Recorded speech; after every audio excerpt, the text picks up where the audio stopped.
What to know before buying an aquarium. All too often new aquarium owners have a bad first experience with their new aquarium and give up almost before they get started. Considering the basic factors described below and planning before your purchase will help new aquarium owners avoid common pitfalls. Even for the experienced aquarium owner, planning is a good idea. Two of the most important and basic issues to consider when setting up a new aquarium are cost and size. In both cases, people usually underestimate what is needed, and may make compromises that cause problems later. First, cost. Potential aquarium owners often see the price tag on a special package deal and assume they can get started for a few dollars. Don't be fooled into thinking you'll get started in the hobby for $50 or less. Realistically, it will cost $150 to $200 to get a 20-gallon aquarium with decent equipment. If that investment is too steep for your budget, it is wise to save until the funds are available to get everything you need. A good way to start is to make a checklist of what you need. Second, make a checklist. Expenses include the tank and stand, hood and light, heater, thermometer, filter, gravel, decorations, water treatment, water test kit, net, and cleaning supplies. All that in addition to the fish, as well as their food. Make a thorough checklist and go online or to a pet store, then write down the costs for all the items you are interested in.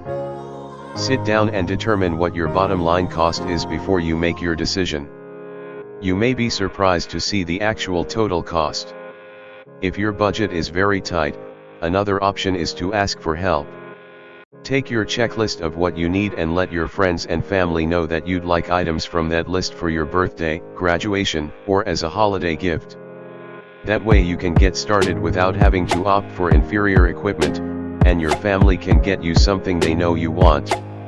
Maybe they will surprise you and give you the items without waiting for a special occasion. Another option is to look for used equipment. Be aware that used tanks may leak, and heaters or filters may not work at all, and it's difficult to test them out before buying. So, ask questions up front, and don't pay more than 50% of the original price for anything used. Don't be too afraid of dirty glass or decorations, as that can be easily cleaned. However, scratches and cracks cannot be rectified, so check used equipment closely for damage. Third, size.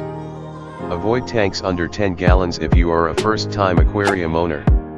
Small aquariums are far more difficult to manage than larger ones, as toxins can build up very quickly in the small volume of water. Temperature changes and water chemistry changes can also occur very quickly when there are fewer gallons of water.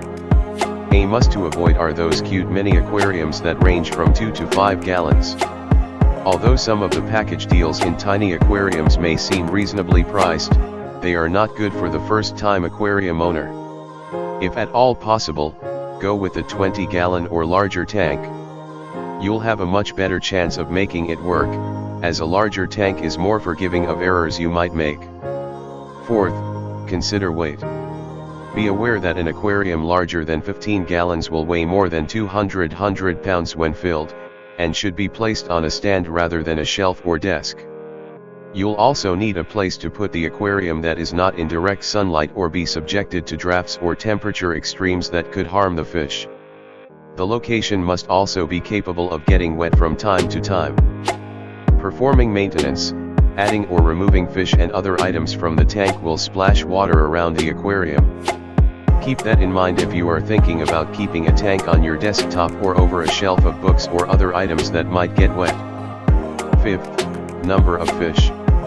Lastly, be realistic about the size and number of fish you wish to keep. They will determine the size of the aquarium needed, which ultimately impacts the space you'll need to accommodate it. Even if you choose a larger tank, start with a few small easy-to-care for fish. As you gain experience, you can add more challenging fish. In short, when first starting out, think big for tank size and small for numbers of fish. Plan before purchasing equipment or fish, and you'll have a good chance of success. Thanks for watching. Please don't forget to subscribe, and click the notification bell so that you will be updated on this channel. God bless.